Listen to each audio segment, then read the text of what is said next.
You ready?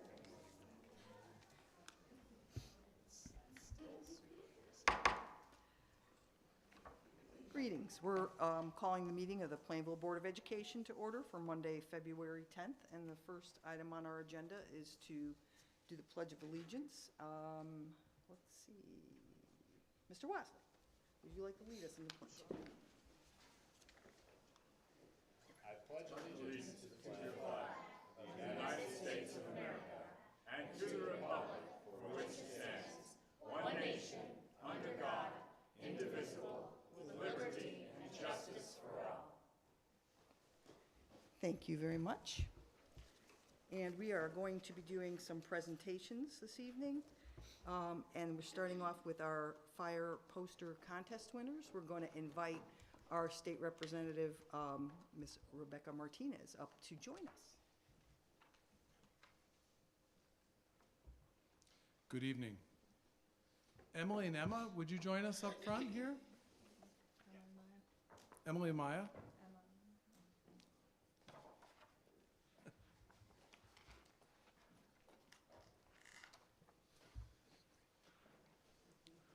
So every year, the best way to show people what fire prevention means is to put it in the hands of our children and to see what they say it should look like. And so every year there's a poster designed, and to build the design for this poster, our fire marshal works with fire marshals around the state to develop a design built from a contest that our students participate in. So Emma and Maya are the district winners of the 4th and 5th grade fire prevention poster contest. Can we give them a round of applause?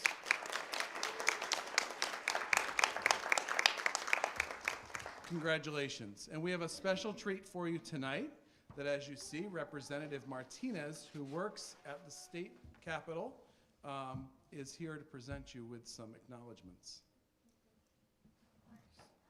Okay, so winning the award for the Fire Safety Prevention Poster Contest and for your outstanding creativity, artistic ability, and thoughtfulness. Your posters serve as a powerful reminder of the importance of fire prevention and safety in our community. Thank you for your academic excellence and contribution to fire prevention. And this is from myself and from Senator Henry Martin.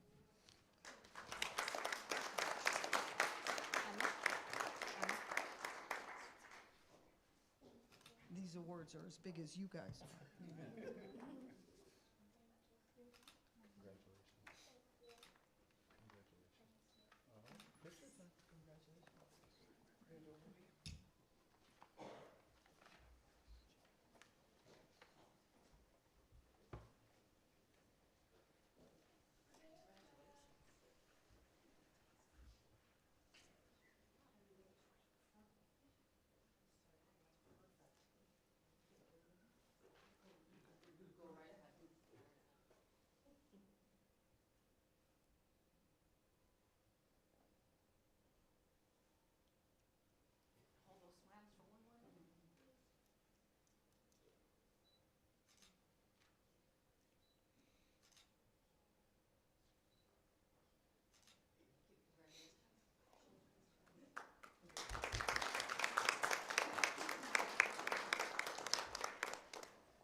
And so our next series of awards are going to be the Plainville Community All-Star Awards.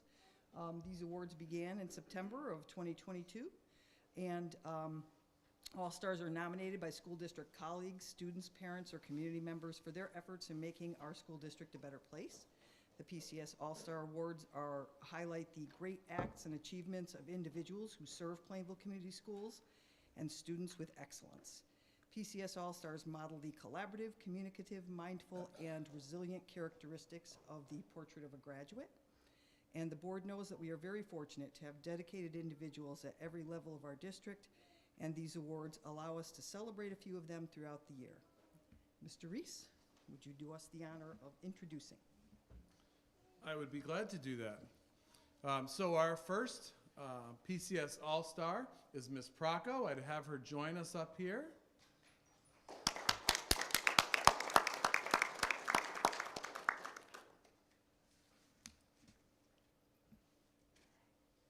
She's here last month. It seems like it. Seems like it. Well, you're comfortable now, right?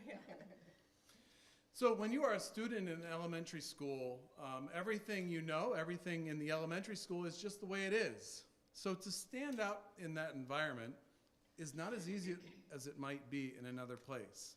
And that is why it is just not that easy to be seen as the exception by the student. Miss Procco not only was nominated to be PCS All-Star, but she managed to do this in a way that exemplified her nomination by being nominated by a Linden student. As a superintendent that has sat through her PTA meetings, ran into her trick or trunk event in full uniform, and witnessed the first day of school when anyone standing there outside the school community would assume she's the school's chief of staff by how busy she is. I'm just not surprised. Please hear what Miss Martin had to say when she, as a student who's here tonight, nominated Miss Procco. Miss Gabby is always thinking of everyone. She is super kind and makes me feel special. She always says hello and does nice things for people. Miss Gabby spends a lot of time at school helping out all over. She even helps at the book fairs and makes sure we all get what we want and need. Miss Gabby is an awesome person, and I am happy to have her in our class, in our school. And there you have it, a PCS All-Star.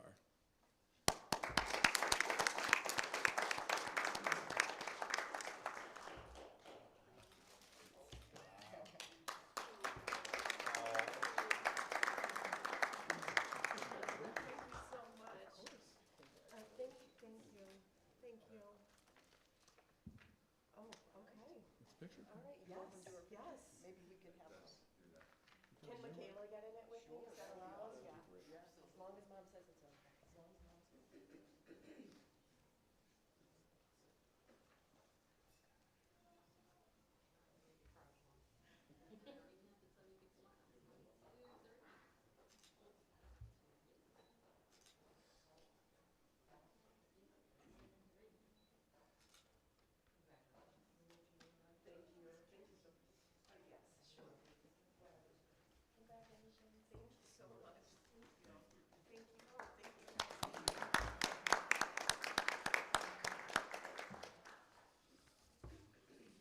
All right. So our next PCS All-Star is Miss Diaz. Miss Diaz, would you come up and share the podium with us?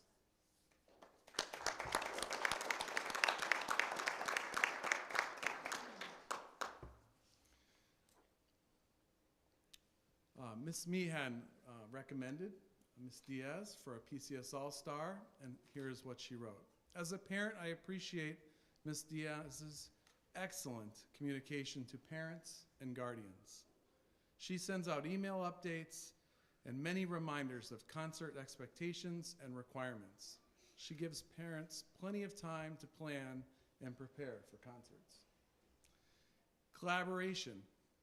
Ms. Diaz works diligently with the members of the fine arts team and school administration to make sure that all of her students are getting what they need to be successful in band. This year, she planned and directed a successful field trip for every grade of MSP band. And if you have seen the size of MSP band, it would give you more understanding of what that means. It is huge. Ms. Diaz has the largest percussion session I have ever seen. So many students on drums, they have the potential to throw off the whole sound of the band. If that's not inspiring students, we don't know what it is. Instead of getting frustrated at times, Ms. Diaz leans into this challenge by selecting fun musical arrangements that highlight her percussion section. At the last concert, she conducted an arrangement with her drummers using Home Depot buckets and trash cans to create an exciting sound. The audience was impressed. Ms. Diaz has a wonderful relationship with her students because she takes the time to get to know them, tailor her instruction to what each student needs to be successful. When challenges happen, Ms. Diaz rises above them and makes sure our students always get what they need. There is no question that Ms. Diaz is a PCS All-Star. Congratulations. Thank you.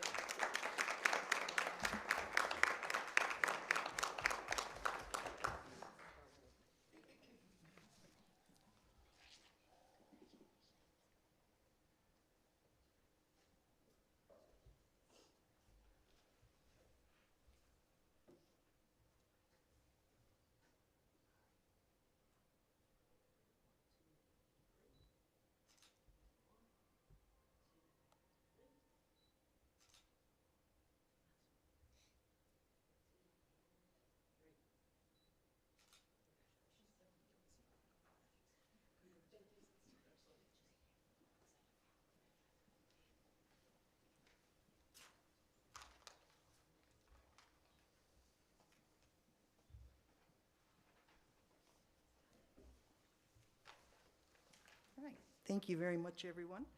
Special thanks to Ms. Martinez for coming out and joining us this evening with the special presentation for our poster winners. So that brings us to our approval of minutes. Can I get a motion for approval of minutes? Madam Chairman, I request that we approve the minutes of the January 13th business meeting of the Board of Education. Also, the minutes of January 14th, the special meeting of the Plainville Board of Education. The January 16th special meeting of the Plainville Board of Education. And the minutes of the January 21st special meeting of the Plainville Board of Education. Okay. Is there a second? Second. All right. Any corrections or questions on the minutes? Yes, Madam Chair, Yes, one Ms. Roberta. minor correction, please. This is for January 13th. It had showed me as being virtual, and I was actually present that time. Unfortunately, the others, I was forced to be virtual. Right. Okay. Thank you, Roberta. So Thank you. with that correction, all in favor, please say aye. Aye. Any opposed? All right. Thank you all very much. And then we have our student representative report. There he is. Julian can join us up here. You're solo tonight. Is it okay if I close this for a second? Yeah. That's fine. Okay. Yeah, sadly, Paige is feeling a little sick. Everyone really has been. The weather's been terrible. But, so, hello, Board of Ed. For the sports within the past month, just this past weekend, the PHS wrestling team held the CCC wrestling tournament. And our wrestling team placed 11th out of 27 teams. Within our team, 3 students, Bart, Paola, Cooper Dinelli, and Jacob Boucher, placed top 6 in the tournament. And senior Jacob Boucher won the CCC championship for the 250-pound weight class. The girls' basketball team had their senior night tonight, which I think unfortunately ended in a loss, but they were working out there. I saw them. Just last weekend, indoor track team had their CCC meet, and following this Thursday, they will be having their states meet, which is looking very good. Within the school, the French National Honor Society collected personalized Valentine's letters from the students and will be dropping them off for the patients at Apple Rehab Farmington Valley on Valentine's Day. The PHS Transition Program recently visited a bookstore called The Next Chapter in West Hartford. There, the students received whatever book they were interested in and were able to ask the staff in the Hartford program about their stories and experiences while working at a bookstore. Today, the first group of 8th graders came up from the middle school and they were able to tour the school. Although some of them seemed super nervous, it seemed like the 8th graders were able to learn more about the high school, especially with the help of the high school students who acted as their tour guides. Tomorrow there's going to be another group of 8th graders coming up. On Tuesday, January 14th, some choir students performed at the annual Coffee House. Coffee House is an amazing event, and it's operated by the choir students themselves, and it's a really fun opportunity for the choir students to show off their talent in managing an event and, of course, their singing talents. From January 31st to February 2nd, the PHS Theater Club performed Checkout Girls, which was their first musical performance since 2005. I saw a video of it, and it was an amazing performance for sure. On behalf of the Plainville community, we're definitely excited to see more performances. The CTE Department Student of the Month would like to shout out three students in three different content areas. One of them is Denny Barracliff Elif, and she was nominated in the Business and Finance category. Courtney Thorpe was nominated in the Technology and Engineering category, and Daniel Zedzikowski was nominated in the Culinary Arts category. PHS as a whole won the Vocabulary Bowl for Fall 2024 for the state of Connecticut. We ranked number 1 in Connecticut and 123rd in the country for our vocab. Some of the biggest contributors was Anj Patel and freshman Amelia Wazurko, and they were our top learners. Additionally, in the choir, there are 2 students, Veronica Dropa and Hayden Cooney, who auditioned and joined the 2025 All-State Choir while competing against 2,000 other students across the state. For some upcoming events, the class of 2027 will be hosting a Jersey Mike's fundraiser February 12th from 10 a.m. to 8 p.m. If you want to help support their class, you just need to mention the fundraiser or just make a note of it if you make an online purchase. And then finally, students in the PHS Chamber Choir have shown off their excitement for an upcoming trip to Washington next year, as there will be an informational meeting tomorrow night. And that is all my announcements. Everyone, have an amazing night. Thank you so much, Julian. All right, citizens' comments. I don't think we have anybody, but I'm going to say it anyway. If anyone would like to come up and speak to the Board of Ed, come to the podium, give your name and address. Anyone wishing to speak to the Board of Ed? 3 times. Anyone wishing to speak to the Board of Ed? All right, we'll move on from there. And we're going to jump right to the superintendent's report. Mr. Reese. So we have Mr. Helming in the audience tonight, and so he is here because I asked him if there were any questions about the PHS Choir Memorial Day trip that they're planning to DC in a year from now, or in a few months. So, you know, I fully, I think getting our kids out into the world is a really good idea. DC is an amazing place to visit. I feel a little bad about having him hold out till the end of the agenda, given it could be a long night, and he puts a lot of hours in for us. You could technically, after this, move the agenda item up, or if you had questions that out of my report I could answer for you, and Mr. Helming could help me with, we could try to move that along so he can do what he needs to do. So did you have a chance to look at the request? It's kind of it's just a wonderful opportunity for our kids. I think the reason it's coming up now is that board policy says that all out-of-state field trips must be approved by the Board of Education. It also requires a deposit to be put down ahead of time. Those deposits are possible because our student activity account allows for that. So that's not, but we want to have approval, then put it down. Any questions about that field trip that I could answer for you? Madam Chair, Yes. I was looking over the proposal and I talked about sending a $1,500 deposit. How is this being funded?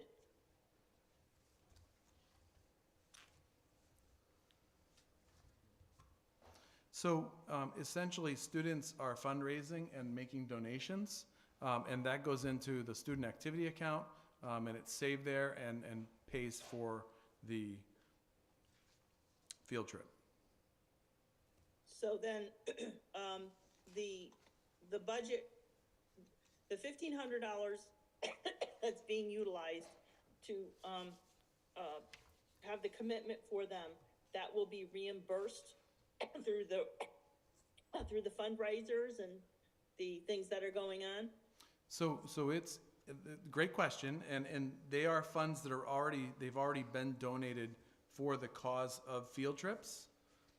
Everything in the student activity account has to be donated for a specific thing, like field trips, and then has to be spent on that. As I understand it, these funds have been donated for that cause, and they were probably left over from old field trips, and people said, you know what, I just want people to be able to go, and that's how these usually happen.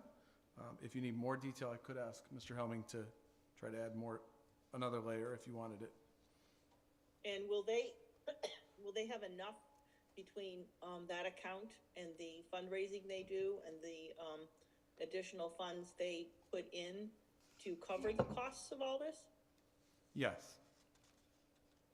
Thank you. From what I understand, there's a time, I mean, in order to be able to go, now this is over a year, but in order to be able to go, we need to get our, you know, it's not a reservation, but it's basically, we need to have a commitment that we're going, and that's why we're talking about this now, correct? I think there is some urgency because this is an excellent event. Not only would these students get to do and see a lot of the inner workings and the memorials and all that Washington, D.C. has to offer, but they will also be singing at the Kennedy Center. And this is, I think, an excellent opportunity for these kids.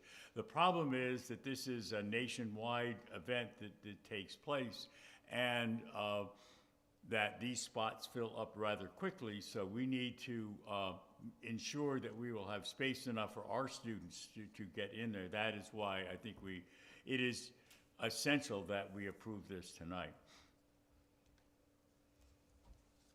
I'm just interested in knowing how it's being paid.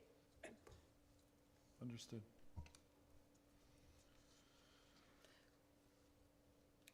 So we're not in an agenda item, so you don't have to call for a vote or anything. Right. I was gonna say, just so wanted to, we- because it's in the consent agenda, Yeah. you'd have to pull it off if you wanted to later, but, Oh, it's actually under new business, it's not consent. Oh, Right? okay. So, I thought we'd No. put it in. we will vote on it. Yes. When we get to new You'll vote on business. it. Yep. But nobody seems to have any questions so I may have questions later. so Mr. Helming should hang out. Oh, just to see if he has. We could have Mr. Helming come up and talk about, Madam Chair, yes. I just wanted to say I think this is a wonderful opportunity, and there's an excellent hotel, the Holiday Inn on C Street in Washington, D.C. It's a great location, and it's close to downtown. It's very nice. They have a rooftop pool, and you can see the whole, the city from up there. It's a really nice place. And I don't work for the Holiday Inn. but- She's giving you travel tips. All right. Hang on, that's good. I'm glad Mr. Helming didn't wait just to hear that. All right, Never know. thank you. Back to Plus your report. breakfast. All right. And I do want to appreciate Mr. Helming for volunteering to come out to support his trip, because I think these are amazing opportunities for our students. And while I'm on the appreciating people coming out at night, I want to welcome Ms. O'Brien and Ms. Cavallaro, who are presenting their programs tonight and just kind of giving some highlights. We're really excited to hear from them tonight. So come on up.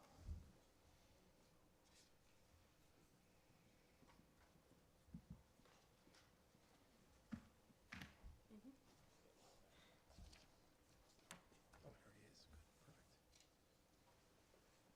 Good. Perfect.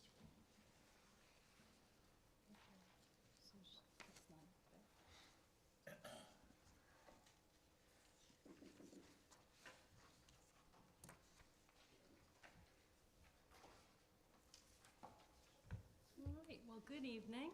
And my name is Jill O'Brien, the coordinator of adult education with Don Cavallero, the coordinator of Plainville Family Resource Network. And you guys can open your bags. I just thought I'd share with you one of the very popular activities we do with the children. So maybe this can help you with creative thinking, some social skills, and muscle control, textures.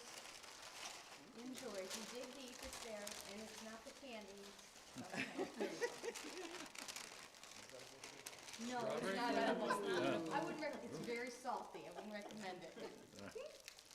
Well, meanwhile, we want to thank you for the opportunity to provide an update on our family literacy program.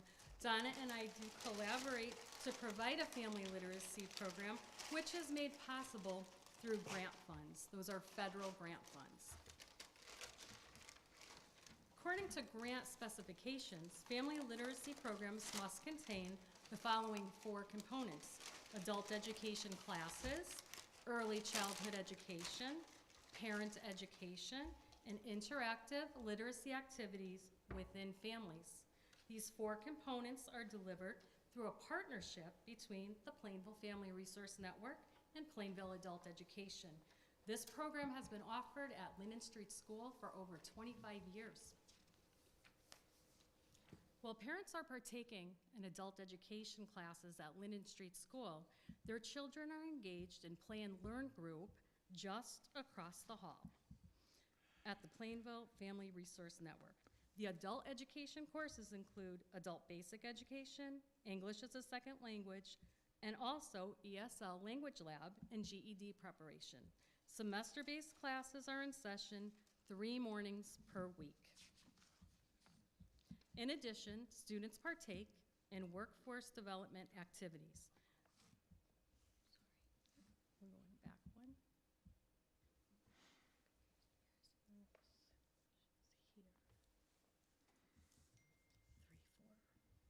There you go, perfect. They use laptops to learn Microsoft Office, engage in career research, and work on resumes and cover letters. These portable computers are also used for hybrid learning, where they access ESL software compatible with their textbooks or engage in GED.com to access official practice tests. All of the students go on guided virtual field trips to become familiar with community resources. The collaboration between the PFRN and the Adult Education Department enables us to offer an effective family literacy program. In fact, the State Department of Education recommends family literacy programs throughout the state to partner with family resource centers. With certified parent educators, preschool children of the adult students who are attending class attend Play and Learn group for English language immersion through social interaction and play. These children benefit from focused play with staff supporting language and concept development. And our school-age students are supported by district literacy instructors. E-readers are provided for parent and child together activities using identified content and increasing family literacy skills at home. Families are encouraged to participate in all of PFRN programming, such as Music Together program, guest speakers, family field trips, special events, as well as we encourage them to come to Play and Learn group when the classes aren't in session.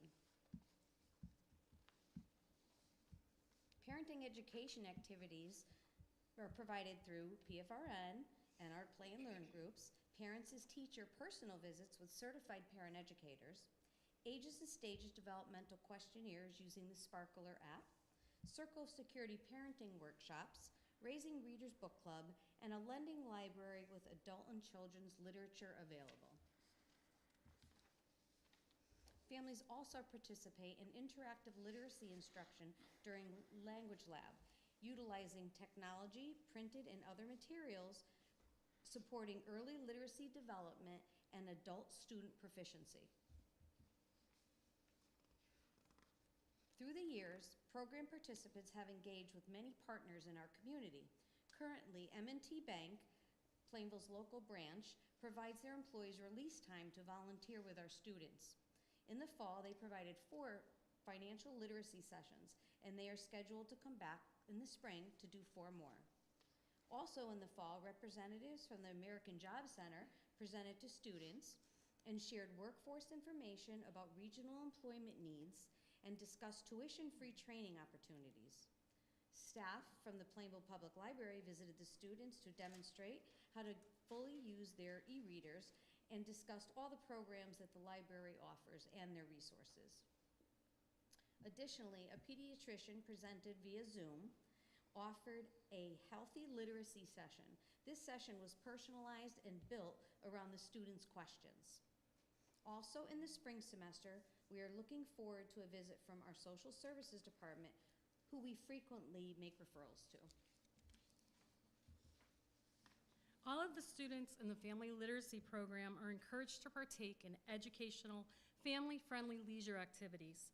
As part of its lending library, families may borrow books for children and adults, and they may also borrow a pass to the New Britain Museum of American Art. One pass admits up to 4 people. Parents also have access to resources that help make life just a little easier. Pirouette's Closet is stocked with quality clothing, shoes, and accessories for those who may be in need of appropriate interview and career attire. Pirouette's Closet Relief Fund assists students in need of temporary financial assistance. Adult education students may apply through a formal application process to receive assistance capped at $100. Funds are reserved to address immediate needs not supported through adult education funds, such as car repairs or clothing. We were fortunate to receive grant funding from local partners in our community.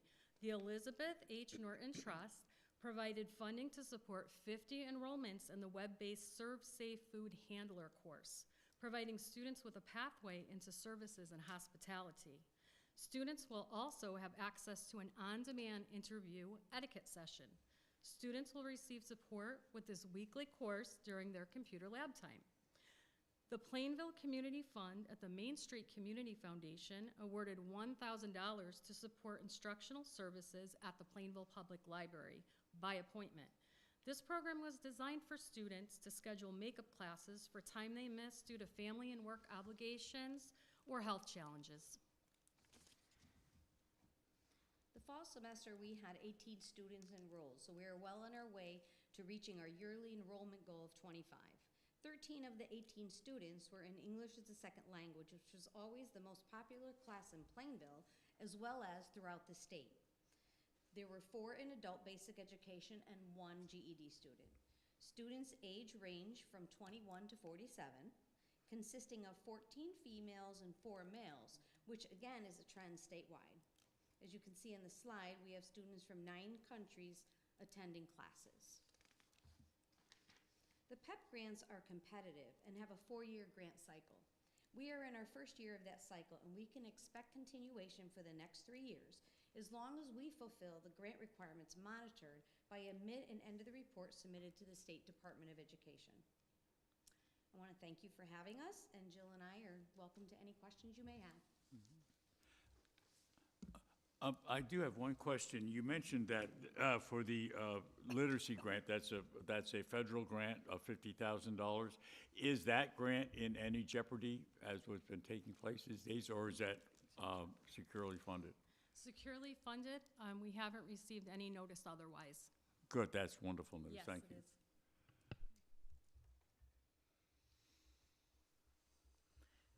Madam Chair? Hi, I was just wondering, you said you had 18 students in the fall. Are all the students residents of Plainville, or do you get students from outside of the Plainville community? Yes, we do accept students from outside of the Plainville community. That is the nature of federal grants too, because they're federal grants. It's a matter, of course, where you do accept non-residents too. Yes, there are.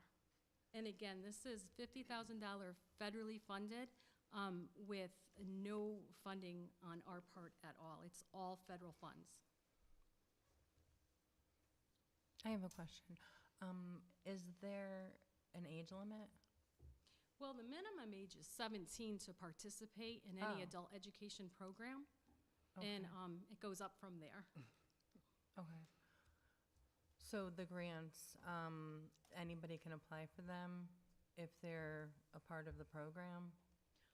As far as applying for the federal grants as a local education provider, we applied as an adult education and I see. partnered with the resource network. Okay, thank you.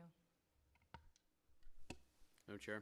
So we're pretty fortunate to have PFRN in our district. Not all districts have such a credible resource as PFRN. Our family has benefited from all of our children going through the programs. And in full disclosure, my wife happens to work for both programs as well. One of the things that I thought was most helpful for our family was some concerns we had with our 8-year-old Luke at the time, who, because of PFRN, was able to swoop in and get an assessment done pretty quickly at the age of 3 to determine whether there's any additional needs that he might need from the district. So fortunately, he did not need any services, but grateful for the fact that PFRN is there and so linked with the school system to identify children in our district that might have some learning challenges or developmental delays and things like that, so they can swoop in pretty quickly and provide the support. So in my mind, PFRN is one of the unsung heroes in our community. It's a great way for families to connect, and reconnecting for those of us who lived in Plainville our whole lives and seeing our friends and their children. But it's a tremendous resource for families, and we're grateful for all the work that you guys do. I can't thank you both enough. Thank you so much. I would just echo that and say that, we're very fortunate to have both these programs, and they serve, a lot of underserved individuals across the region. So we really appreciate that. So many years ago, when we didn't have PFRN, the only way that my husband and I went to, some kind of training for parenthood, because, no one ever trains you to be a parent, but you're just supposed to go out there and do a good job. We actually took them through adult education classes, and we found them really helpful. So that was before PFRN. So thank you, We do ladies. have a great collaboration with the school system as well. The school system utilizes, the Special Services Department utilizes the Sparkler app as well. So it's just, we have a 3-year-old program that feeds into the 4-year-old program at the school. If we have any questions, the Special Services Department as well, they always come in and help us out in those circumstances with the parents' permission, obviously. But, so it's a win-win, for sure. Thank you, ladies. I think you did a terrific presentation, and I know that it was a surprise when we said, hey, can you do this? So I really appreciate that.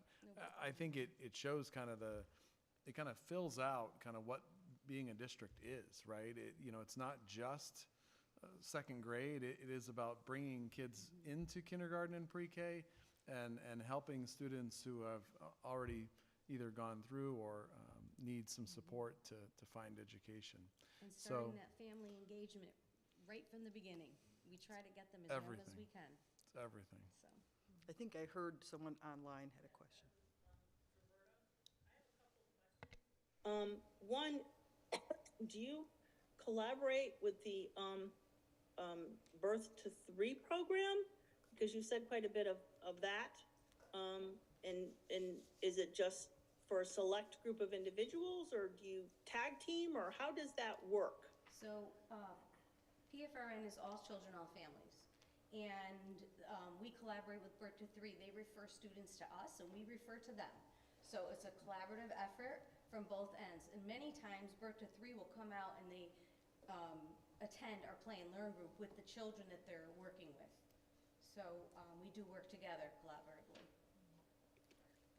Also, and you had talked about the enrollment, that you'd wanted 25, students, and for the fall semester, you had gotten 18.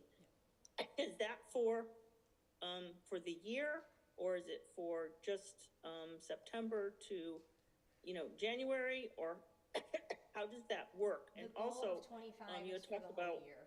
So we had 18 students in the fall, so that's why I said we're well on our way to our goal. Okay, but when you define the fall, do you mean it's going to be for the entire year, or is it just going to be for a certain number of months? How does that work? Well, the fall semester starts in September and it ends in December, and we just started our spring semester. That started last week, and that'll conclude in May. Okay, so then there is 2 semesters, kind of like college. Yes. Okay, now for the GED, also, is the individuals that you've had, you said you accept from other towns. Yes. Do you have to compete with other towns? Because I know that at least they used to, for example, New Britain used to have a very similar program to this.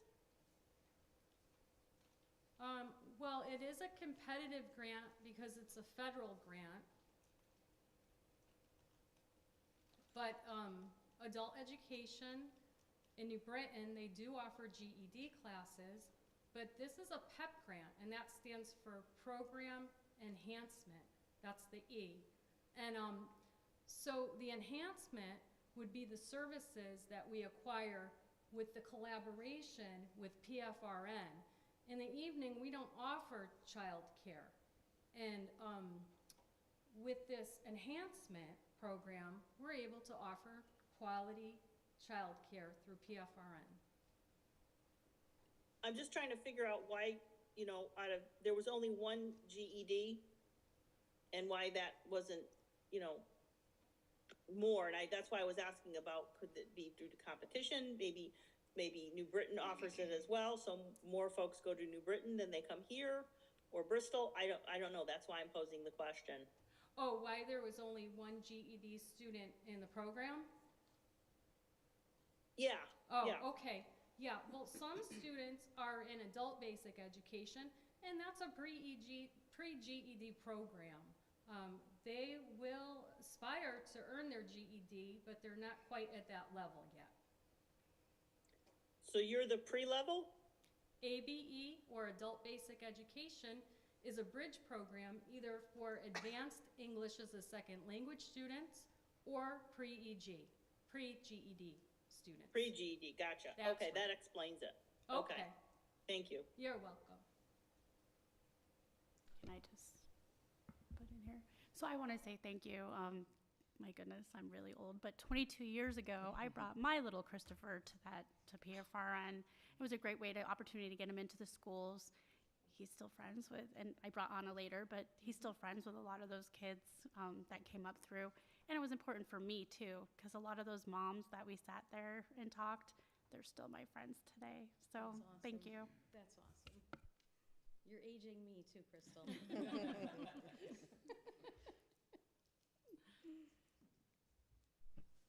do want to thank you for an excellent presentation.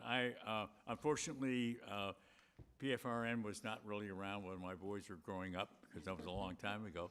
But I am especially attracted to your parent education program, because that, I think, is an essential. And off the top of your head, about how many of those are English as a second language families that are in the parenting? Well, we do almost a separate program for them. We try to incorporate that within our collaborative program. Mhm. So a lot of times our ESL folks can't really attend the Circle Security because the language is a barrier. We tried to have a translator in it, but it got so cumbersome. So we try to tailor that parent education more one-on-one with those families, honestly. Oh, good. Okay. Yeah. Thank you so much. Again, it's wonderful. You're welcome. All right. Thank you so much. Thank Appreciate you. it. Thank you. Great job. All right, continuing the superintendent's report, things are starting to pick up pace with the MSP renovation project. We're meeting with Castle Booze once and twice a week these days. We are still waiting for the RFQP to come back on the construction management firm. They are due back next Monday. So in the next few weeks, the building committee will look at those and decide on a company to do that piece of our project. We received notification that special legislation did make it to the priority list, which is important. And that allows us to have more of the project be reimbursable, which will help us meet the project financially and support the town the most. And just to keep you in the loop, we are also in conversations with the state. Apparently, when you put in for special legislation, the state comes back and says, in our case, why don't you think about doing the waiver again? Maybe you didn't cross a T or dot an I.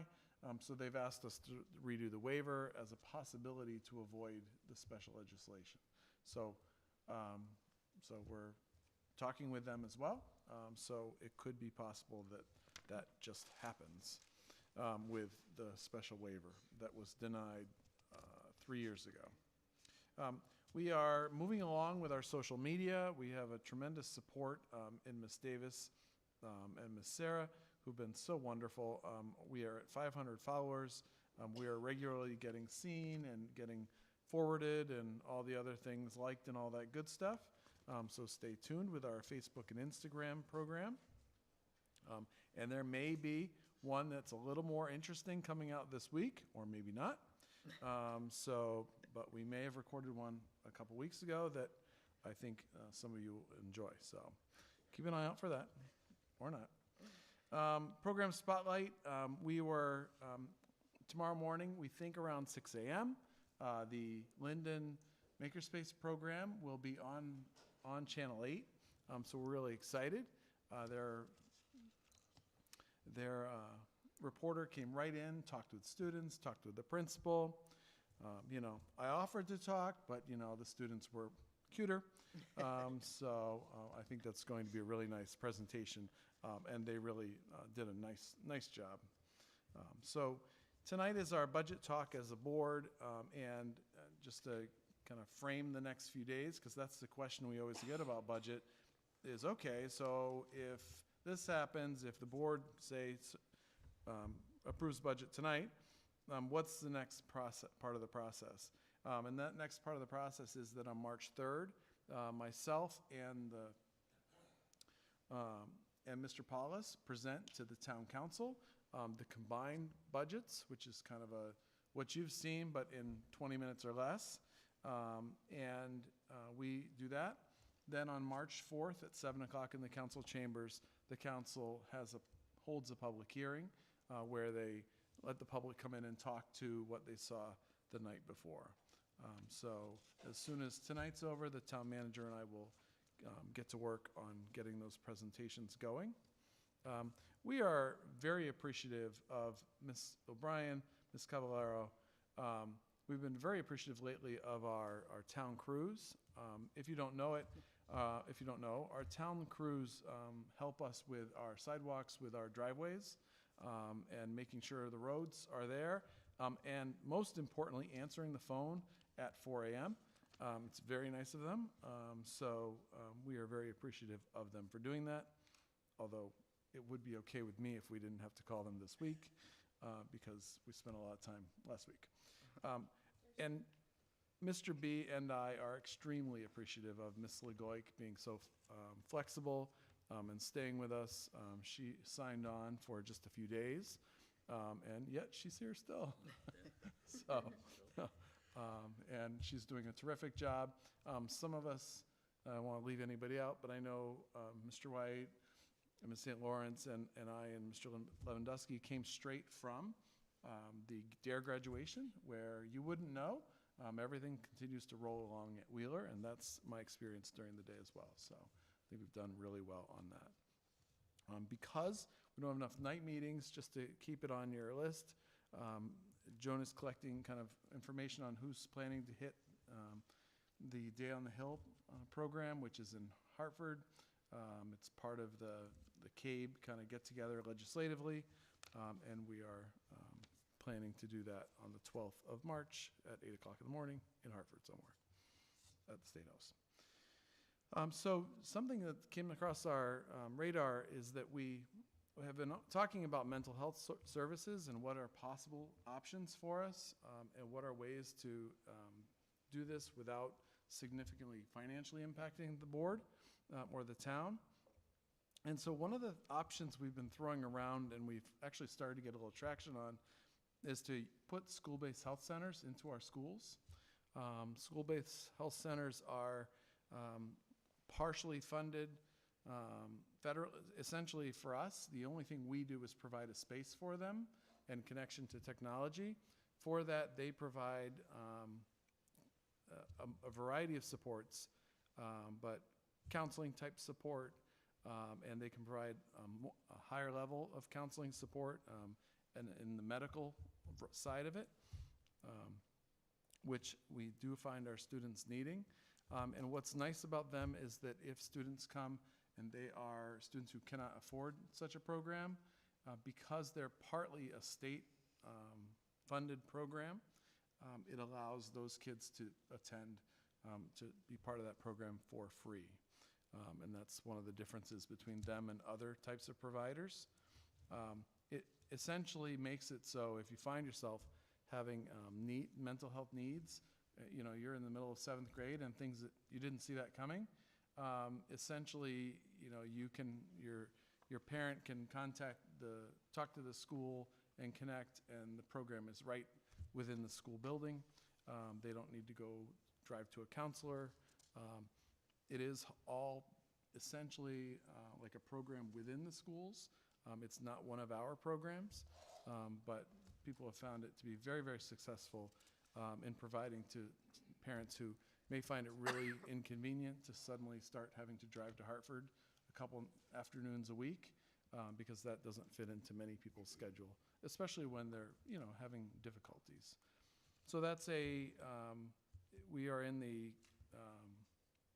exploring phase to see if that's something we could do. We did hear from an agency that provides that they are interested in doing that, and so we're taking a few more steps forward, but obviously we would need your support to make that official. So that's where we are with that. So other than that, it has been a very busy winter. Very excited to see the kids over at the Wheeler Dare graduation, and we continue to move forward. So, any questions?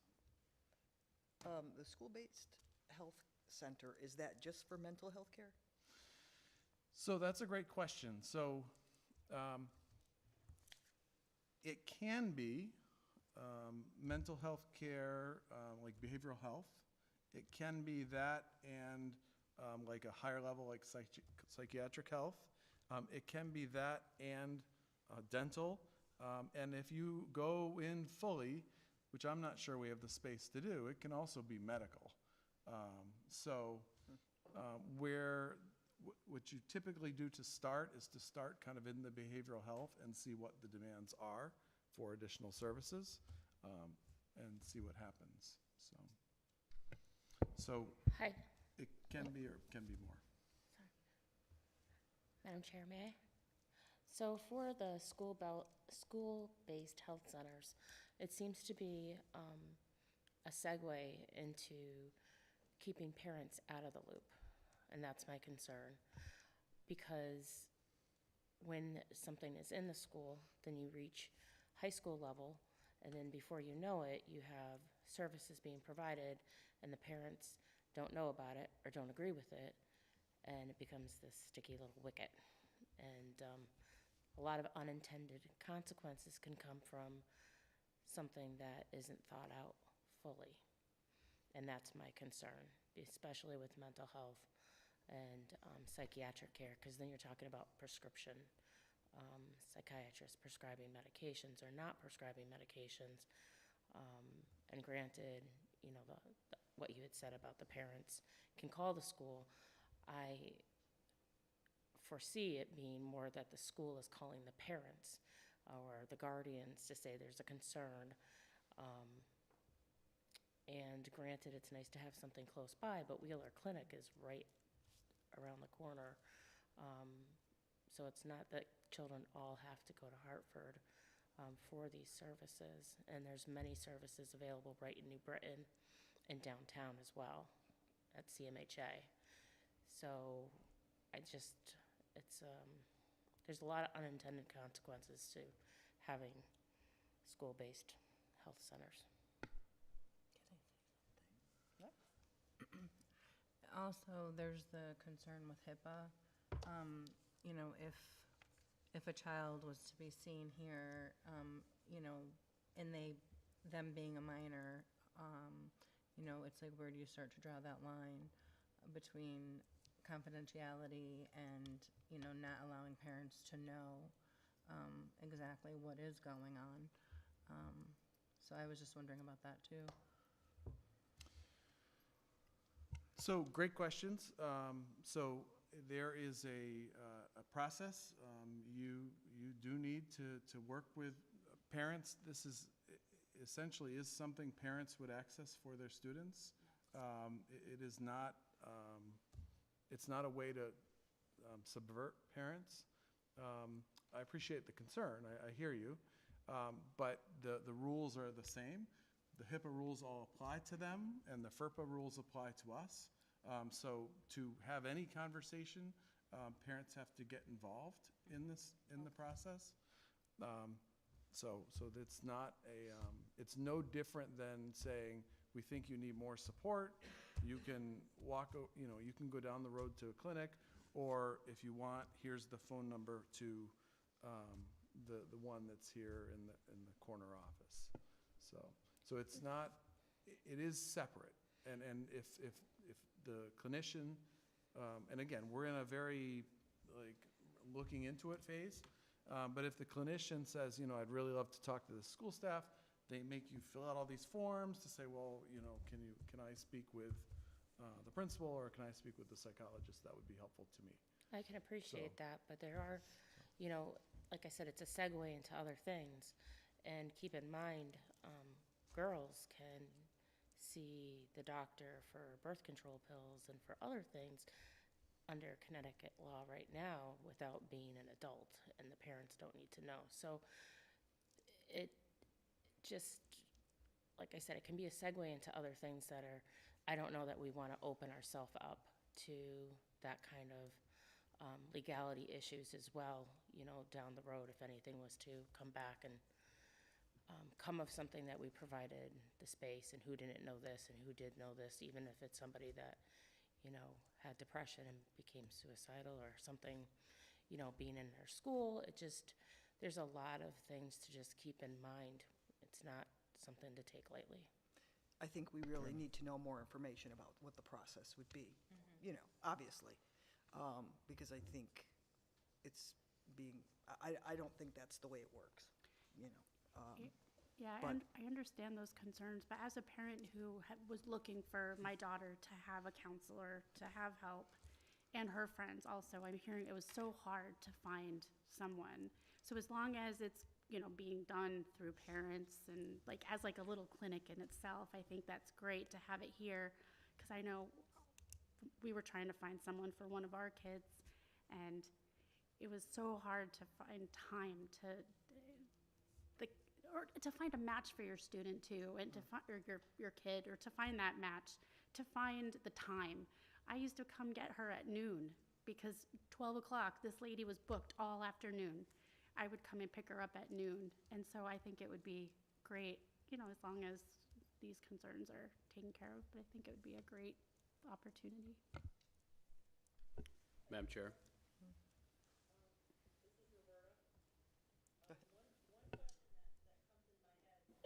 As a piggyback to Mrs. Clark and Mrs. St. Lawrence is, okay, so you have this in our schools, and then what happens when they graduate? Is the bottom going to drop from them, where they're stuck, and they're gonna be in a, between a rock and a hard place, as Mrs. St. Lawrence alluded to, with the fact that there's now nothing available for them because they've graduated, but yet the need is still there. It's hard to find help. Can I answer that question? Sure. So some of you may know, the past chairman of the Greater Waterbury Health Access Partnership, and I've worked very closely with federally qualified healthcare centers, which this seems like this would be one of them that would be applying, in addition to working with Waterbury's FQHC that provides this exact support services to the students in Waterbury. The great thing about having an FQHC is they are community health-based centers, so care is transportable. So once students are no longer in school, they are still considered patients of that practice, regardless of the fact of they're in school or out of school. So the continuity of care is still there once students graduate or leave the district or go to another school. They still have access to the same practice. Well, the challenge with that is, and based on what Mrs. St. Lawrence alluded to and what I have witnessed myself, is that there is a lack of that kind of help, the counselors and the psychiatric care that's needed.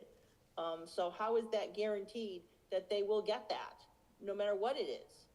I mean, because when you go from a child program to an adult program, as booked up as the child program is, it's even worse in the adult program.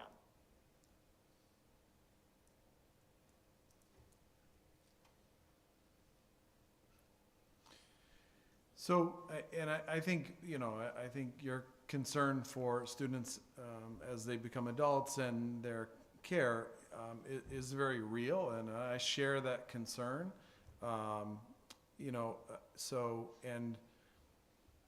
Just the way I know that when people have found themselves in difficult places, the way they've found supports is that they were in a system and they asked the question, what do I do next? Who do I see from here? And that part of the job of counselors is to be a referral, is to be an access point.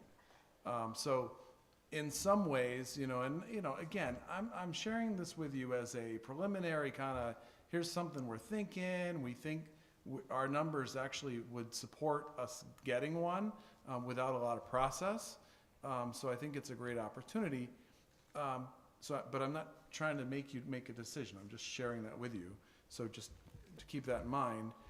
But being able to ask somebody for a referral is a significant thing.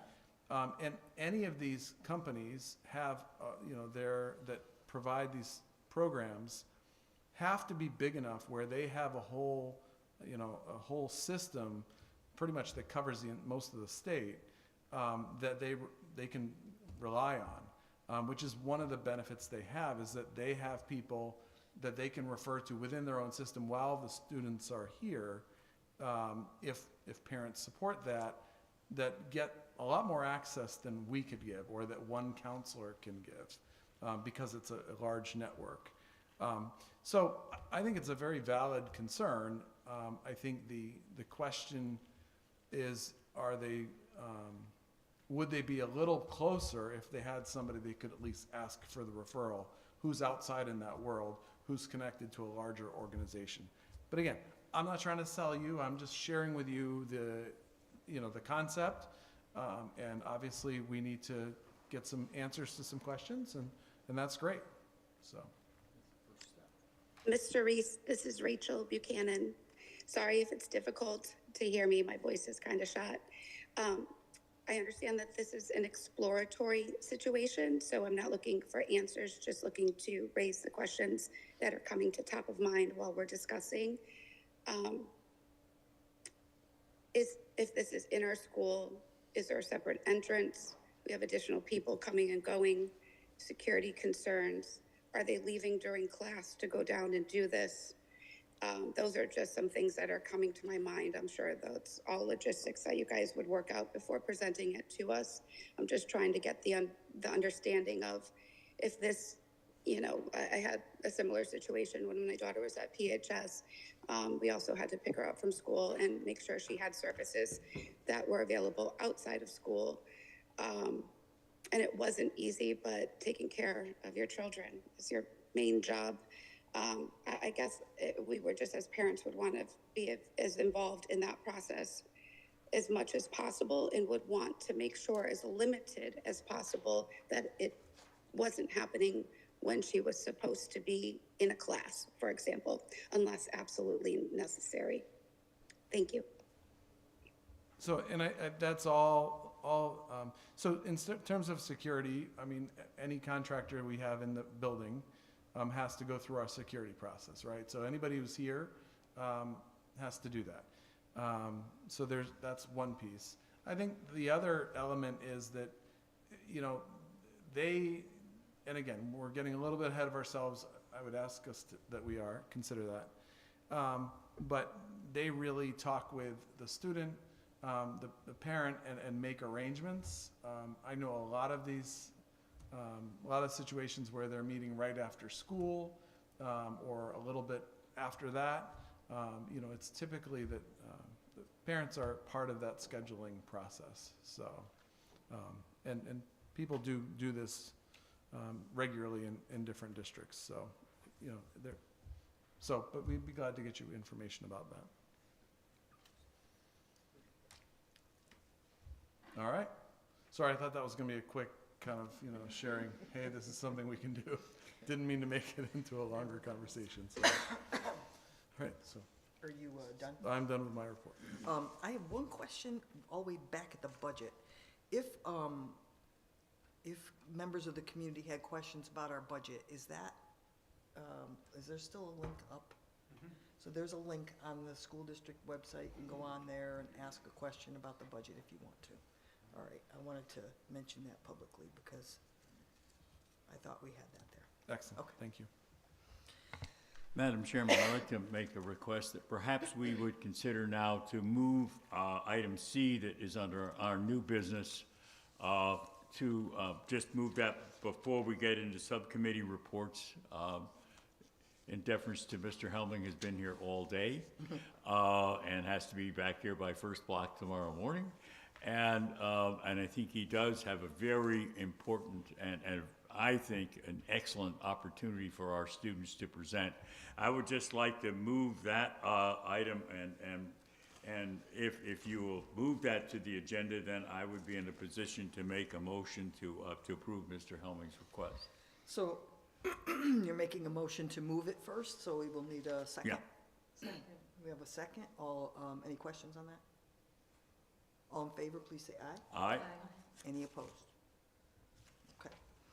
So we are moving that up, so you may make a motion, Mr. White. So then I would move that we move forward with the request to have our students participate in May 21st to 25th of 2026 for a PHS choir trip to Memorial Day Choral Festival in Washington, D.C. And as Mr. Helming has very clearly explained and detailed in his, there will be several, in his presentation, they will be doing much more than that. They'll be performing at the Kennedy Center for Performing Arts in Washington, D.C. They're performing at the National Archives to open the National Memorial Day Parade. And they'll also see the parade, and then they'll be without other musical endeavors in there, rehearsing also with the director of the Mormon Tabernacle Choir, which would be an outstanding opportunity for these students. And to visit almost all, well, you can never visit all that Washington, D.C. has to offer, but a highlight of an excellent rounding of their education, both as musicians but also as citizens. I think they would benefit from this trip. So I would move that we move forward to approve this trip. Okay, we have a motion. And those dates of May 2026. We have a motion. Do we have a second? Second. Oh, we've got 3 seconds. You could choose, Joan. We got Lori, Crystal, and Anthony. Everybody's seconding. Yeah. All right. Any questions or more comments? I do. Since we're there and you're still here, did you want to make any comments? Or, I just thought, I mean, Foster did an excellent job for you, but I just figured I'd give you the opportunity to I've been working under his direction for years. I can share this paperwork, is that okay? Yeah. It's a brochure put out by the tour company we'd be working with. And it's a tentative plan, so I can just tell you a little bit about the process to help you understand that. Thank you, sir. Thank you.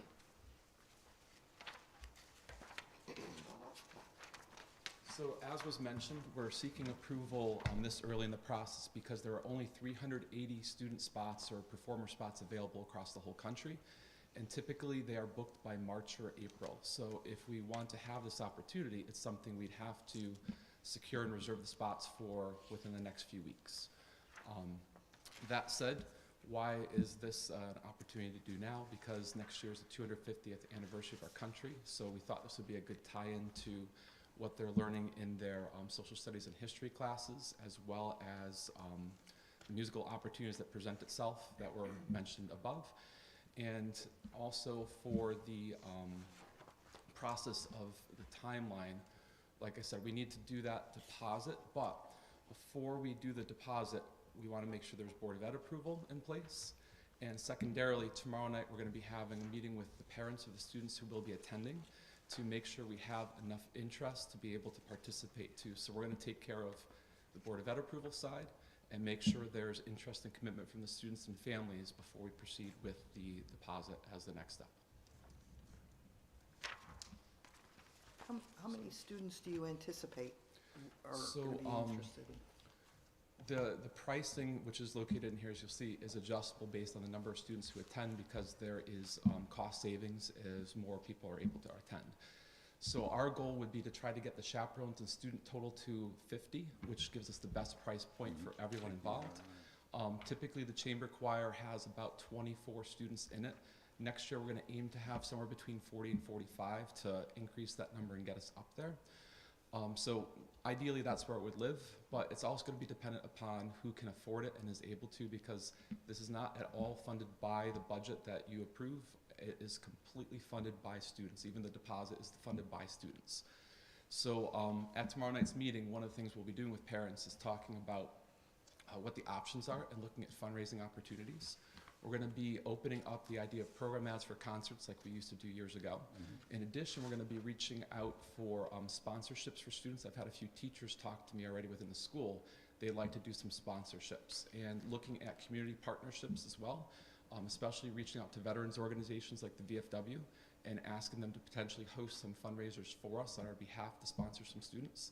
So it's a chance to link to the local community, connect with veterans, and educate our students. And that's why I'm so excited about this, because yes, the music is the vehicle to accomplish something here, but what we're really accomplishing ties into our vision statement for the district of improving the entire global society that we live in and working together as a community. Any other questions? Thank you so Thank much, you, Mr. thank you. Hellman. We appreciate you coming and hanging out with us and answering our questions. Okay, I'll stick around if there's any more, just let me know. All right, so we have a motion and a second. So we need to vote. Yeah, we have a motion and a second, so we're going to vote. Yep. All in favor, please say aye. Aye. Any opposed? All right, that's unanimous. Thank you very much. So now we will return back to our regular scheduled programming, which is our board. Thank you, Madam Chair. Thank you. Board subcommittee reports, and we are going to start off with finance and facilities, and that's Foster. Do you have anything for us? There has been no finance and facilities subcommittee meeting since our last Board of Ed meeting, so I have no report, Madam Chair. Thank you. Policy subcommittee, Ms. St. Lawrence? No report. No report. I'm going to ask, when we met, I think it was during our retreat, we had some conversation about our bylaws and the fact that we hadn't looked at them in a long time.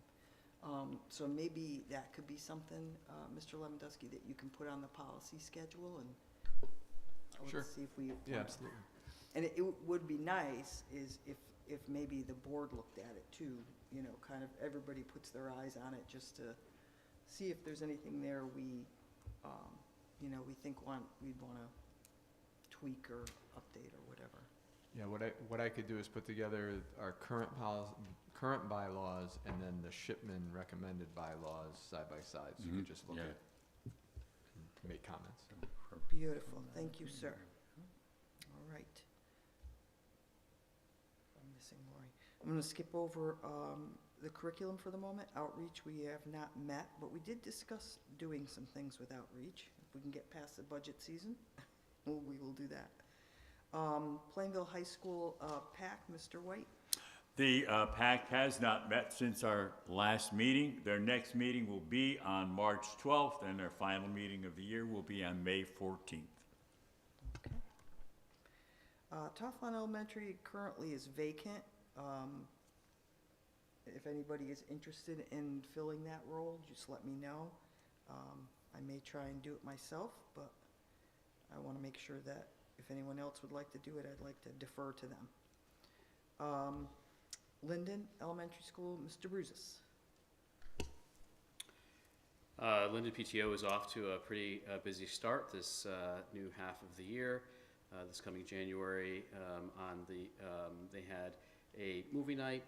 They are in the process of their Valentine's Day fundraiser, which is going on currently.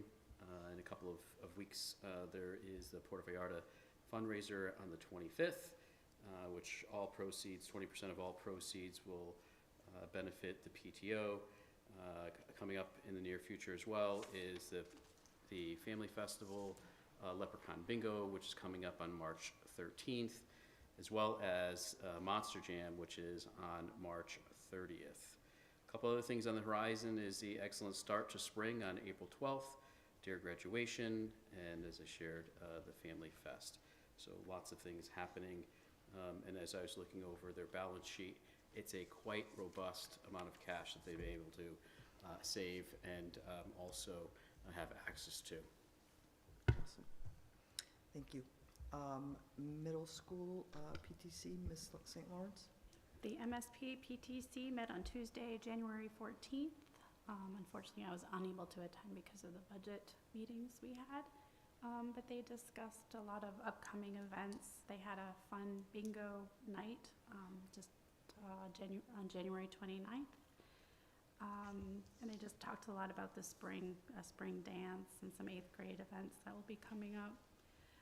And just the PTC secretary position will be available for the next school year, so they're looking for someone to fill that position. And they meet again tomorrow night, February 11th at 7 p.m. Okay. So the Wheeler liaison is Ms. Buchanan, but I believe she has parlayed her information to Mr. Bruzis to save her voice. So. Happy to do so on behalf of Ms. Buchanan, who states that she had the pleasure of attending last month's PTO meeting and is always walking away being impressed with all the hard work and positive impact the Wheeler PTO is having on the Wheeler school community. So what's going on tonight before our meeting here? The 5th graders were able to celebrate their Dare graduation, which some of the folks from this board were able to participate, which is great. On Tuesday, the 11th, Valentine's Day bingo from 6 o'clock to 8 o'clock will happen in the cafeteria. On Thursday, the 13th, delivery of the Smenselgrams will commence. And on the 28th, Read Across America kicks off with a fun dress-alike, your favorite book character event.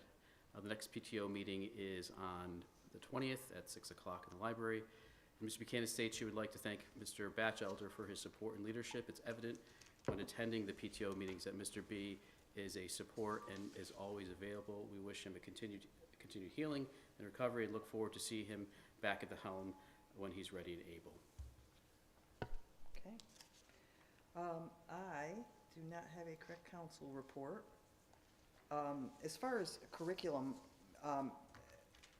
Ms. Consalvo agreed to take on the chairperson role there because we had a vacancy, and Mr. Wesley is joining curriculum. So we kind of filled that out, that group out, and it should be in good shape. So curriculum away. I know we haven't had a meeting in a long time, and we're waiting to get that settled. So I'm sure we will be having meetings shortly. And I do not have a chairperson's report either. Unfinished business. Okay, so this brings us to, we have a couple of policies on here that we introduced but didn't. Did we? So you tabled these policies last meeting. So when you table a policy, the next regular meeting, the policy comes back because you tabled it. If you don't act on it, it goes away. So my encouragement would be to not act on these policies and let them just go away. And just to refresh, if you need a little quick refresher, a Supreme Court in Kentucky looked at the regulations, the statutes that supported the change in this policy that have been in the making for years, and essentially ruled them, I think the word was vacated. So essentially, the changes that we were required to make at that point, that the reason we put these policies, these adjustments in, has been taken away and has been ruled to not be the rule of the land anymore. And so if you were to approve these policies, you would essentially force us to go rewrite them again back to the way they were before.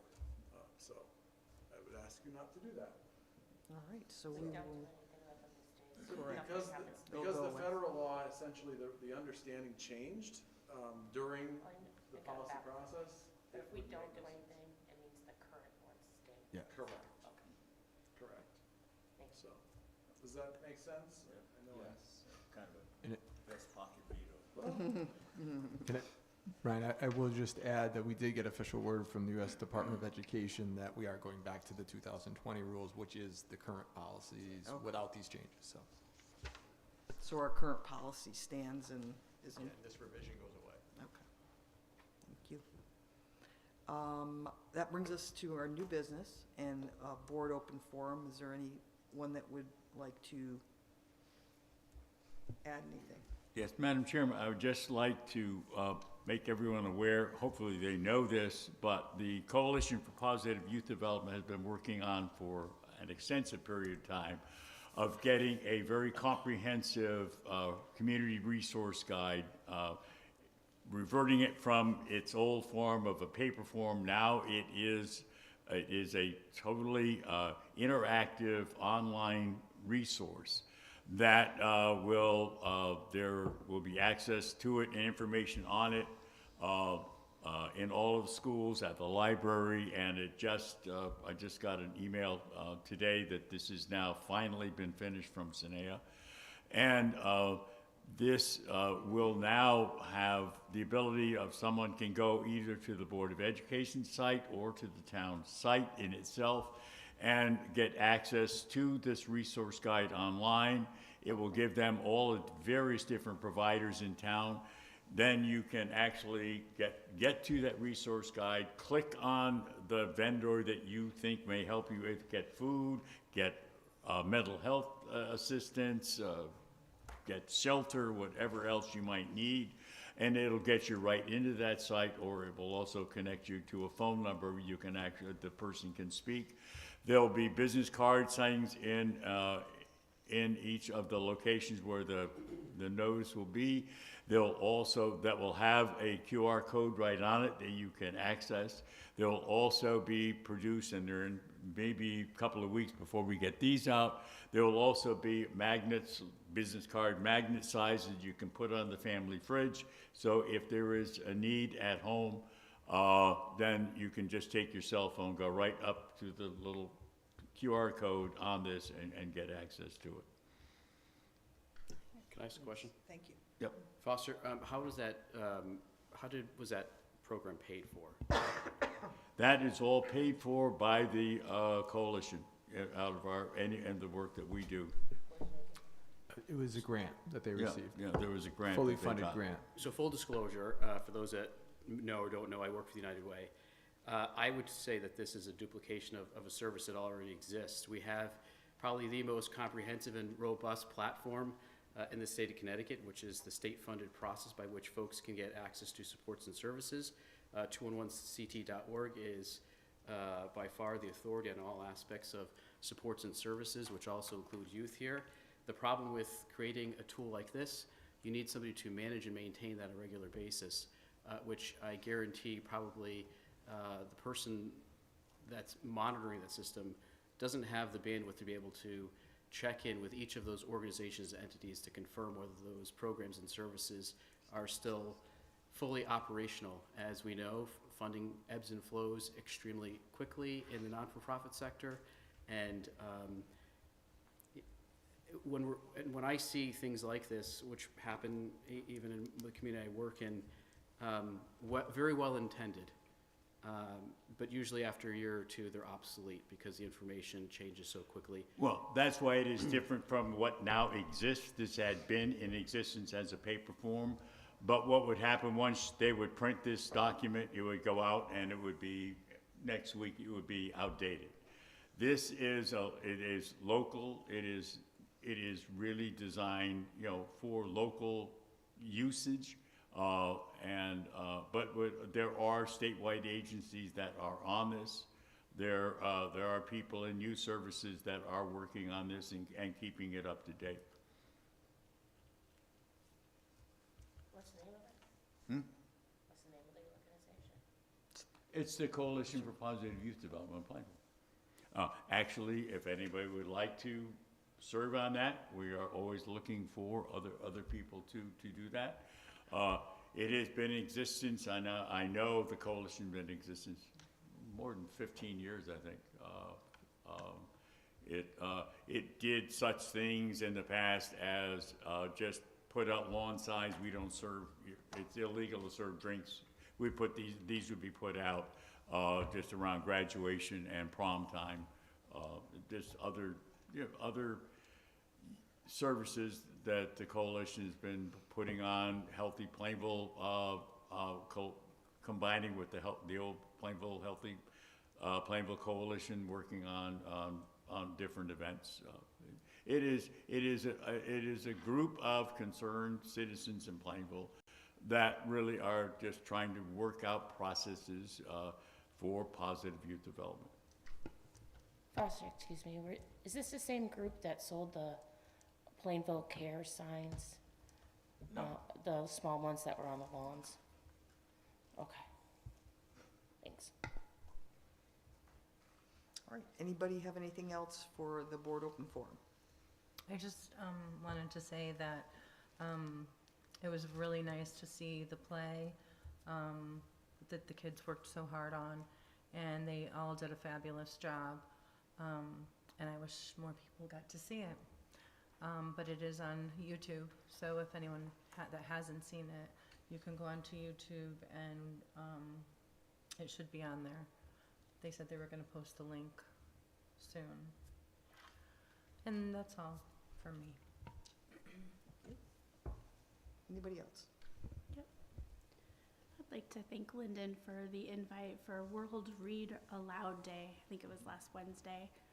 Had the opportunity because I don't get to read to people anymore, so I love to go in and read. I read with some 5th graders in Carrie Craft's class, and it was a lot of fun. And then today, seeing the DARE graduation, and all the awesome 5th graders there. And as a board member, those are the things I like to do, to go into the schools and see, you know, who we're working for, who we're fighting for. Thanks. Anybody else? Madam Chair. So I want to also acknowledge Gabby Procco for the great work that she does. She's an amazing force and is a force for a lot of great good that happens in Linden and outside of Linden. And our family is fortunate to have known her, you know, since we were kids. And it's great to see what she's doing at Linden and beyond. But for people like Gabby Procco, things just don't happen in our small little town, especially in our schools. So can't echo enough the great words that young person had shared about Ms. Procco. She's pretty amazing, and grateful to call her a friend. Thank you. All right. We are going to move on. Discussion and possible action on the 25-26 proposed operating budget. Mr. Reese, do you want to tee us up or anything? Sure. So you have at your tables and hopefully on your computer a piece that Mr. Adlerstein put together for us that just kind of takes you through This might be the most up-to-date. changes, the changes that happened during our budget process. And it does it by line item. So that's your front page. We figured some of the questions might be around what happens or what happened with the changes. So, as promised, he provided what he's calling a process log, which is very efficiently laid out. Madam Chairman, in order to kind of comply with Robert's Rules of Order, and I think to have a discussion, perhaps it would be prudent to have a motion on the floor to approve the budget that we're going to discuss. And if there is a second, and then it would be appropriate to have a discussion on the budget. So accordingly, I would like to make a motion to approve the proposed fiscal year 2025-26 operating budget plan in the amount of $47,779,177, or a 5.3% increase of $2,501,689, including an increase of $681,686 for health insurance costs alone. Okay, we have a motion. Do we have a second? Second. All right, Ms. Laurie. So, Mr. Reese, you're going to continue? So the other pieces we have is, so that's your process log. We have the kind of a few slides from our presentation that kind of share with you kind of where the percentages are, where the changes are, just to kind of give you the rundown. And I would just focus on the significant change, percentage increase that happens because of insurance and benefits. That's really what makes this, it's really what pushes this into a budget area that we would prefer not to be in. I'm not used to having you forward, but can you forward that, Kevin? And so this gives you the information you already have in your process log, kind of gives you that same information as well. So right now, we have not heard anything new from our insurance folks, but we anticipate that throughout the process, that may happen. When it gets to the council, most likely. It they usually might, changes right? as we get to the council. Hopefully, so. it's going to go in the correct direction. So can we flip it one more? So, and that kind of spells out your health insurance, how things are happening there. Then we have a regional adjustment, which helped us a little bit. It was a 0.5%. I think this is something that you need to know, that when you look at our towns, we are in the bottom third in terms of costs per student. So I know that's sometimes a question people have out there. So I think that's important to consider. Then if you recall this, this is our increase kind of assessment on where things are visually. And the primary, if we go back, well, this does the same thing. But if you look at the blue slide, the blue on the bottom, you see how the benefits have really carried our increases over the years. And that's just a different way to look at that. So we do have the math IRT in the program, the 2 math IRTs to try to support our math programming. That is part of this budget. And a multilingual learner, because our students at the high school level are at the numbers as Ms. Cornell presented, that we're there. They are at the point where it's recommended we have a multilingual learner teacher.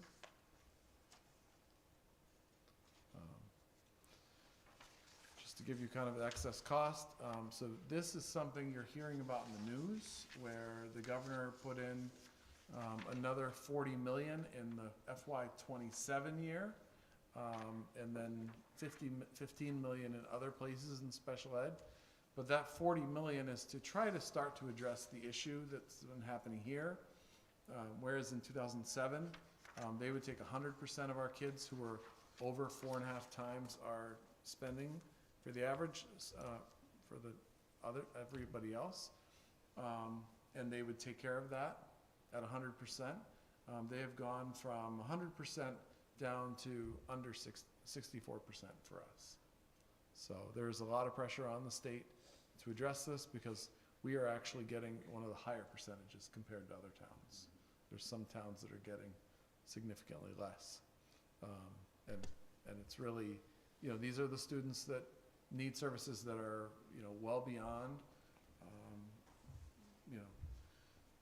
well beyond what is normal per student.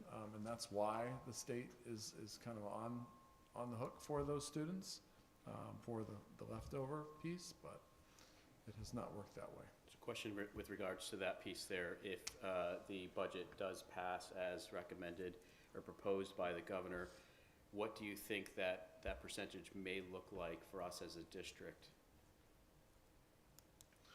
I would guess it's going to stay right where it is. So, and the reason I say that is, one, I think it's a conservative place to be. Two, the last time they did infuse some money, 2 years ago, I think it was, and they infused it, but the inflation, the changes to inflation kind of zeroed and netted it out. So I'm not too optimistic it's going to change significantly.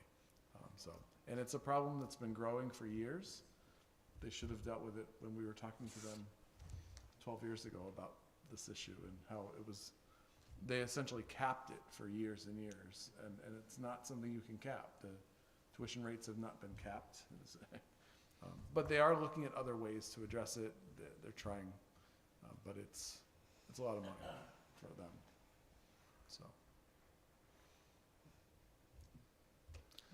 So with your 5.3, you are still in the bottom half of percentages. And I think this is important because, and I was talking to one of you earlier, that the norm a few years ago was that this would have just all been down in the sub 5. You just never heard of over 5% budgets unless there was some really odd thing going on. And you're looking at all these towns to the left of us. Those are all towns who have come in with low budgets on a regular basis or zero budgets. And that's where they are right now. It's just a very different time that we've found ourselves in, budget-wise. And keep in mind, we would be at the 3.7, somewhere around there, if we didn't have the health insurance issue. So, all right, so if we keep going, we have one more? Now I remember why I like to control my own slides. It's hard to sit over here. This just gives you kind of your ECS. This is one of the benefits we have, is that because our ECS, when the state decided to fix the formula, and everybody's committed to staying and fixing it, fixing the formula for some districts means they actually lose money from the state. For us, it means we gain money from the state because our numbers weren't correct years ago, and they didn't adjust as our students became more. We have more needy students, as you've seen in other slides. As they didn't adjust that over the years, we became more and more out of whack. So for the last, since 18, they've been making steady adjustments to try to get us into a place where we should be.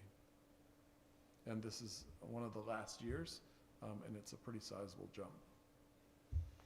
So, and we talked about it before, but that money goes to the town to support education. So it doesn't show up as one of our grants here. And I know that is a little confusing at some levels, but it's part of the town's funding from the state. So I thought those were kind of those were the highlights of the information that would be helpful.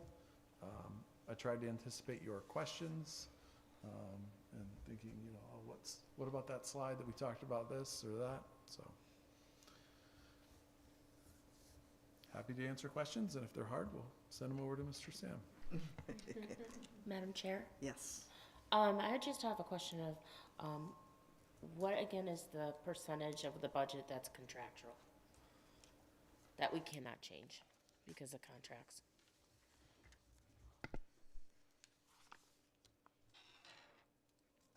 Is that a hard one?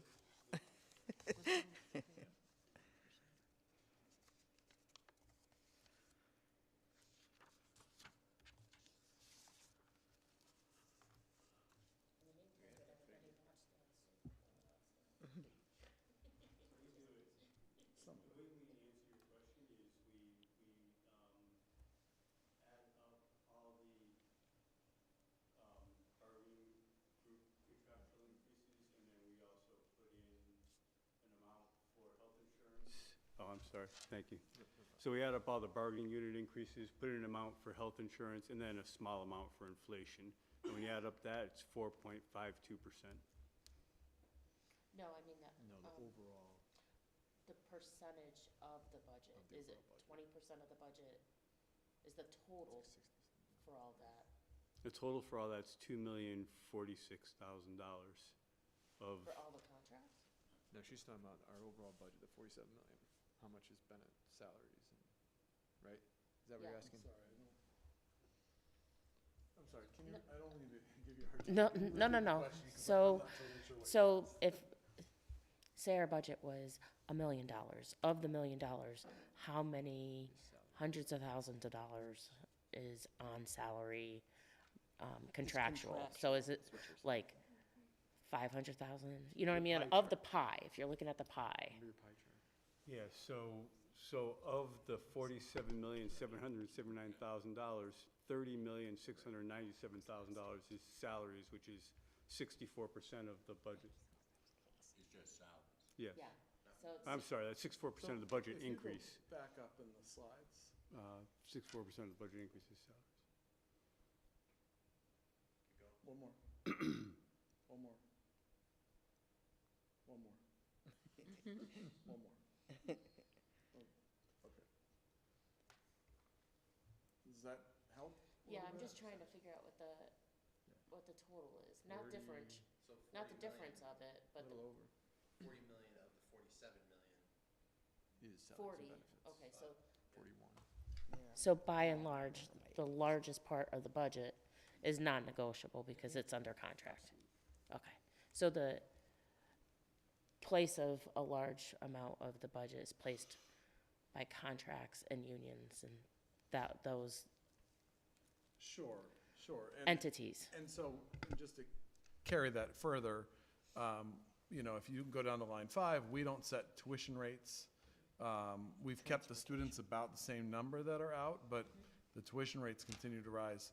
Transportation is a contract, so we don't set those rates either.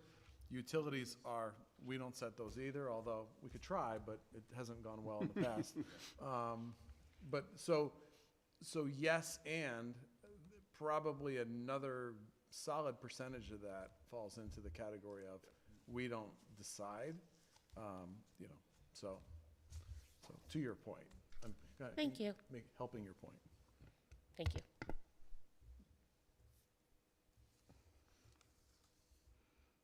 Any questions anybody else has?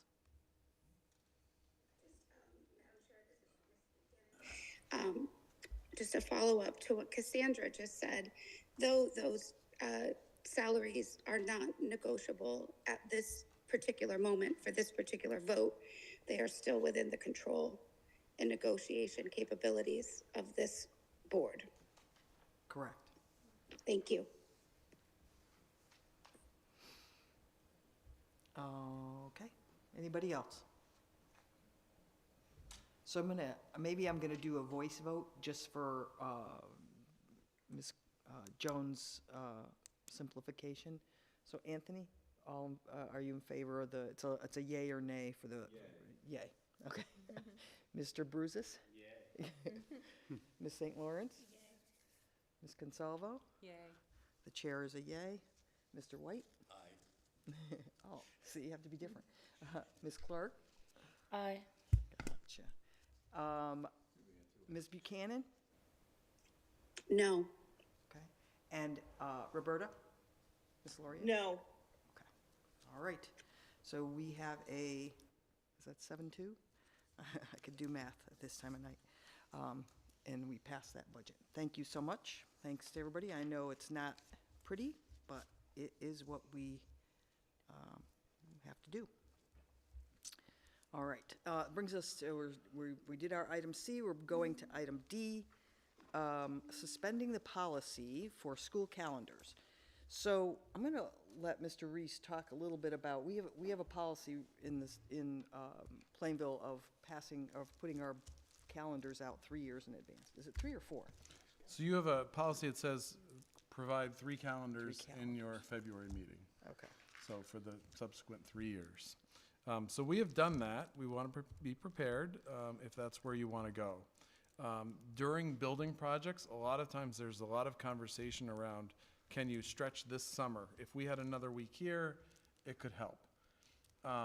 So that combined with, I've actually never worked with trying to schedule 3 years in advance. I find that to be a very interesting policy. And when I've brought that up with some people here, not in this room, but they've said, yeah, well, they also change it during the year as well. So there's a consequence to doing it 3 years in advance as well. So, but this is not the policy conversation. So one option, but it is relevant, right? So one option I think you would have is you could suspend policy 6111 for the purposes of providing or developing a 25-26 calendar if you wanted to, and just pick just approve 1 year's calendar and call it a day. And, come we get closer to construction, if something makes sense to do, we could then go further. We're prepared if you don't want to do that, if you think, no, everybody's used to 3 years. I'm trying to give you as many options as I can. We're prepared to go 3 years. I think it just increases our chances that we'll be looking for some changes down the road, and that could lead to some frustration with families. But, we can still do it in advance, so it's not the end of the world. So trying to give you all the possibilities, all the options. So those are my thoughts. So when would these, what month would they be completed by? So if we're doing 25, 26, and like you said, parents do like to plan as far as vacations and things like that, would they know in time? Would this be out, the calendar be out in time for them to plan? So I think you could have that's up to you, right? We could talk about it in February 26 for the following year, which is pretty much a normal calendar cycle for most places. Okay. So you don't, and again, that's up to you. You can, put it on the agenda and say, we'd like to approve it here. I just was trying to give you some opportunity, just in case the construction project comes back to us and says, look, if you could extend this by another week, we could, save some money and get the kids in there faster. Madam Chair, I believe that it would be best to keep it as we have it. We do have the 3 calendars, and to make everything change because of the middle school and only the middle school, we can always change it when we get closer to it. So if we keep it how it is, then next summer or next fall, we can change it in the spring, in May if we want to, but I just think it's better just to keep it as it is, and we can just approve what we have. And if we need to change it at a later date, we can change it at a later date. And that's what they've always done. All right, other thoughts? Or thoughts in general? Can I just get one clarification? The construction will not impact the 25, 26 school year? No.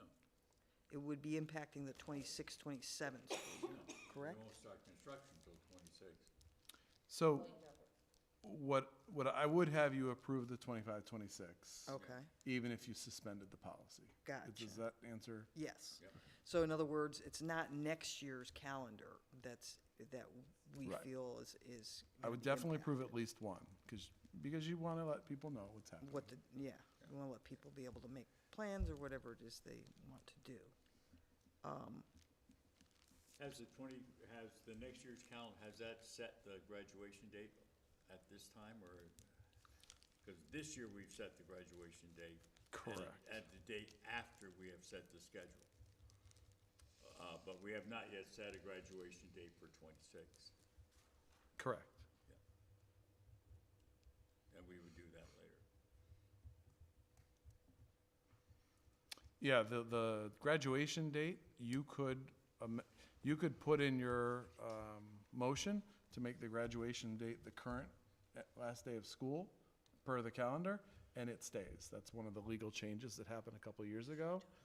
So if it's on the like this year, it's the 13th, and when you approve the calendar, if you said, nope, the 13th is our graduation date, no matter if we have snow days all through February, then it stays that day for That's what we've graduation. done in the past. Past 2 years, we have set a graduation date as we have now. Well, the graduation date is something different, so let's kind of Right. remove that from You our, don't have to, yeah. from our So do we focus. need a motion? Yeah, we need a motion to, if we're gonna suspend the policy and approve just the 1 year, or if we're going to just continue to approve the 3 years. That's the board's decision here. We haven't seen the calendar for these 3 years, though. They're in your packet. They are, too. They made me nervous.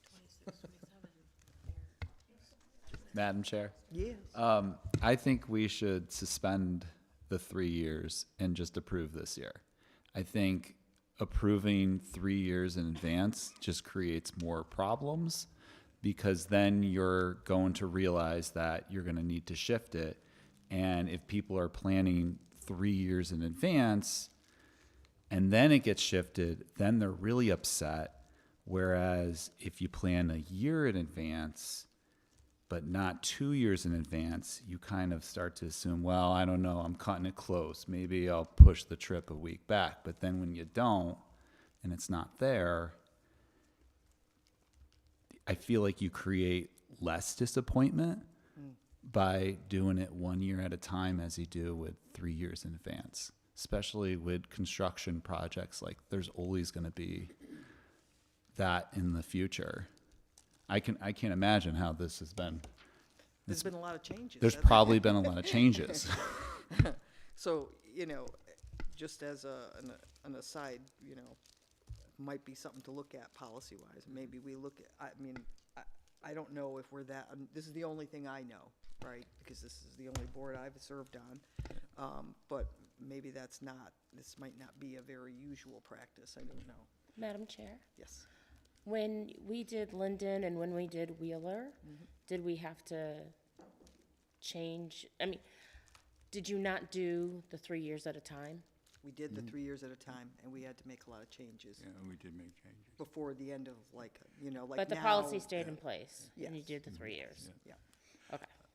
So I think this is more of a policy committee meeting No, it's a question. No, it's suspending the policy for this particular purpose. I don't think that's a policy.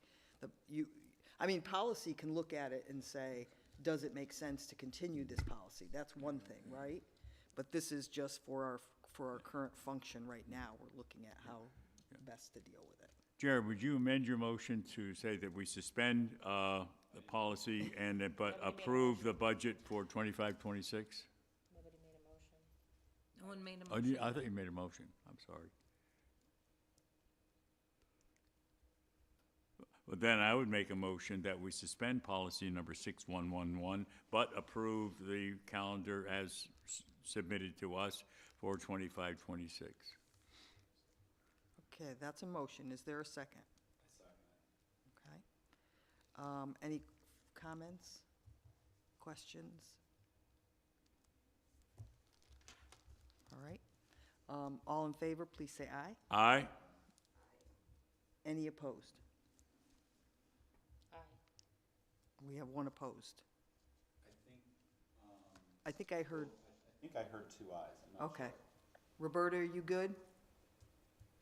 Okay, okay. Yes, I am, thank you. All right, so we have an 8-1. All right. Thank you very much. And we have our consent agenda. I don't think there's anything on there anybody would like to remove. So can we get a motion for the consent agenda? Madam Chairman, I move that we pass the consent agenda as circulated in our packet. All right, is there a second? Thank you, Jared. All in favor? Aye. All right. And we are going to move into executive session, but will adjourn for now, and, not adjourn for now, we'll say goodbye to our audience, I guess. So, all right. Can we get a motion to go into executive session? Is anybody coming with us? No, I think we need to invite the superintendent. Yes. Yeah. Yep, motion to go into executive session, invite the superintendent. All in favor? I mean, well, we got a motion. Was that a second by you? Yeah. Foster? Okay, or Cassandra? All in favor? Aye. All right, thank you very much.